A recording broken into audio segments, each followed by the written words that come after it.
find some time for some fear celebrations last night to reflect on that test? Yeah, I sat over there by that fire, had a lovely red wine, and reflected on a performance where I saw an All Black team play with a lot of pride and reaching the levels that we really want to get to. Is that what pleased you most, that you reached the levels that have been spoken about over the past few weeks, but maybe you haven't reached in past tests?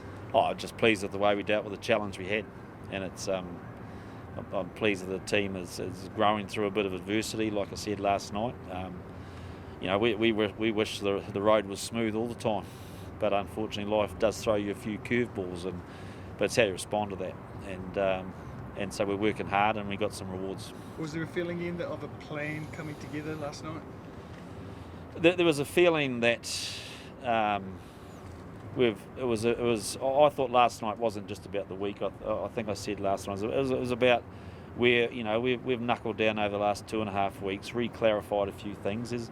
There's no doubt that we had to move some aspects of our game, and I think we've been pretty open at sharing that, and so. But what I want to everyone rest assured is that we do work hard at trying to improve and challenging ourselves, and I know we get told what we're doing wrong, but we're working hard inside our camp to improve that. So we're very proud of being part of this team, and so the work we got last night certainly was a reflection of a growth in a whole lot of aspects. Mark Robinson spoke to media this morning and addressed the ongoing speculation around your future. Can we get your reaction to those comments? To be fair, I haven't heard or read a lot of those comments, but I'm sure he's got a job to do, and but I'm about to hop on a plane and go home and probably mow the lawns around the pool or something, and I'll be given feedback, no doubt, but my goal is my expectations is that I'm the All Black head coach, and that later in the week or over the weekend I'll be going to Christchurch and assembling for a team, and so until I'm told anything different. Your understanding around this process, Mark was talking about the board meeting and discussions happening over the next few days. Do you anticipate being involved in those at all, or could you just give us an understanding of what you see the process as being?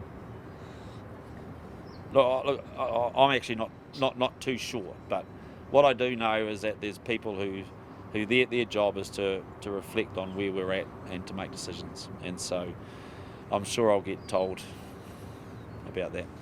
Do you feel you have the support and the backing of your bosses? I certainly feel I got the support and backing of the All Blacks, and I believe I've got the support, and I think New Zealand rugby is still, I guess there's still processes that they want to go through to categorically say that, but what I do know is that to coach this team you have to have categoric support.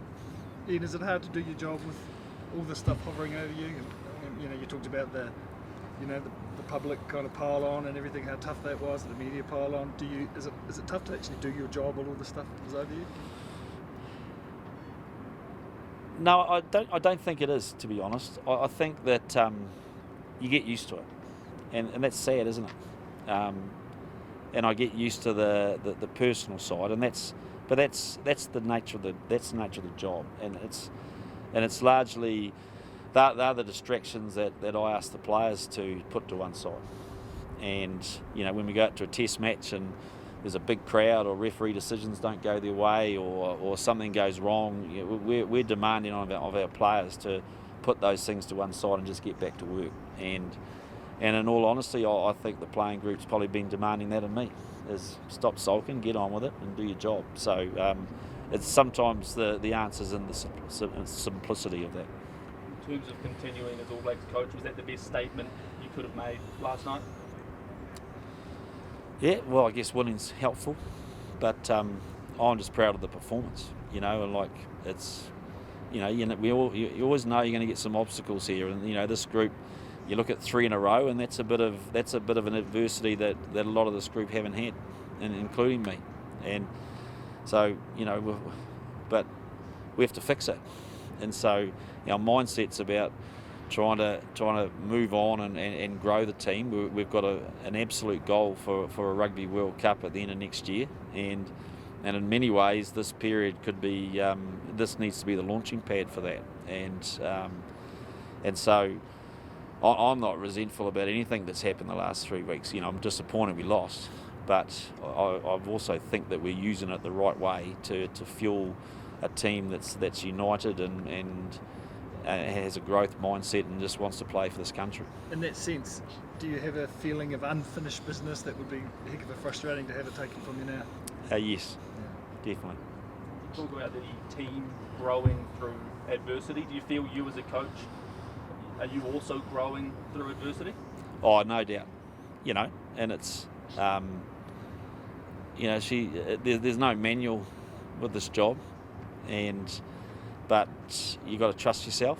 You got to trust the people you work with, and then you got to be open to all the different ideas that you get, but you got to put it into a plan. And so that's what I think I've been doing. And so, yeah, massive growth. I think I'm a different coach to what I was 12 months ago. You've got to remember last year, we won 12 out of 13 games in a row, and no one was talking about us. And so what this team learns is that, when things go wrong, you certainly hear it. And so it's just how we deal with that. You mentioned some of the personal problems you had with me and things like that. What is too personal, do you think, to be reported on? Oh, look, I'll leave that to you. Just one about the team, and Rico was obviously named man of the match last night. Talking about growth and growth as a team, was that the best you've seen him play in a black jersey in a while? And I suppose his growth as a midfielder as opposed to a wing when he first came into the group? Well, it wasn't the first 20 minutes when he dropped a couple of passes. The sub card was about to come up. Yeah, no, I told him at half time, mate, you're only going to have to catch one pass and we'll probably score a try off it. So I'm not sure that was good coaching or bad coaching, but no, we chuckled about that. But, look, he's, I think... Look, I guess there's been a lot of talk about the midfield, and I get that, and we're growing combinations. We've clearly got a few people that aren't there, so how we've gone about that, but and I understand that everyone's there's different options available to us, but I really think it's a position that I said at the start of the year that we need to grow some combinations, and we had last year very disrupted. We had a lot of changes in personnel, which we had to do because of the type of schedule we had, but. This year we've really felt this team needs to get some solidarity with how it goes about things, and largely in that area I think it's been a good decision. I think in other areas we've been able to inject some new faces to see, just to see where we're at, and again I thought that was been pretty successful last night, so just about keep taking a step at a time. And you don't beat teams like the Boks without measuring up in the forwards, it's the old expression, Yeah. They win the games for you. Just how much progress do you think the forwards have made in the last few weeks, and are you excited about the foundation they can now provide for this team? Oh, definitely, yeah, and I think and Jason and Fiki need a big pat on the back for that, but so do our forwards, and when forwards don't get what they want in a test match, they're generally not nice to talk to for the next couple of days, and that's because they take it personal, and we've got a massive quality in that pack, but it's needed to lift, and it has lifted. Is Anton close to a playing return for Waikato? What's his kind of time frame? Well, I think he's coaching. I think he's coaching the backs at the moment. Is that more of a concern? Oh, absolutely a concern. And I had a look at him in his suit during one of the media things, and I thought maybe it is time he got back to training. So he's ready to get up the ante in that space, and medically, there's a pretty good chance that he can make the Northern Hemisphere tour. Did Argentina provide a little reminder that you need to stay on the job? Yep, no doubt. In fact, I snuck off early and sat down and watched the second half of that game, and they looked good. It was a pretty special performance from Richie at 10. He's obviously not had a lot of opportunities recently. Does that create a good headache, I guess, for you with him and Bodie? Yep, yeah, it does, and it's but in saying that, I think he's had a lot of opportunities. He's played each test. He's come off the bench, and that two-punch type game is something that we're looking to grow, and so it's whether you're starting or off the bench, you got a key job to do. I think that it was Bodie's carried a big load. He's a quality player. We know that. I know Richie's a quality player. Loved the way they're working together, and so it was very much I think it was just Richie's turn, but did he play well? Played really well. And delighted for him. I know you mentioned it last night, but have we had a bit of a glimpse of the future around our prop resources? Yeah, I think so. I think we were pretty pleased, and again, you look at selections and you look at why people weren't there before and all that sort of stuff. But the likes of an Ethan, I think we're pretty open with why we didn't pick him in July, and the fact is, I can proudly say that worked. Obviously, those guys have had the opportunity because of injuries elsewhere. How do you sort of deal with that going forward? You have senior guys coming back into it, and these young guys have sort of obviously showcased what they can do. Yeah, it's a good question. Just keeps the pressure on everyone, and including us as selectors. Cool. Thanks, Sam. As head coach, how satisfying is it that whatever happens in your future, you can tick off a win against South Africa at Ellis Park over the Springboks? Yeah, no, it's very special, and it's this is a great place to play. It's a trophy that means a lot to us simply because of the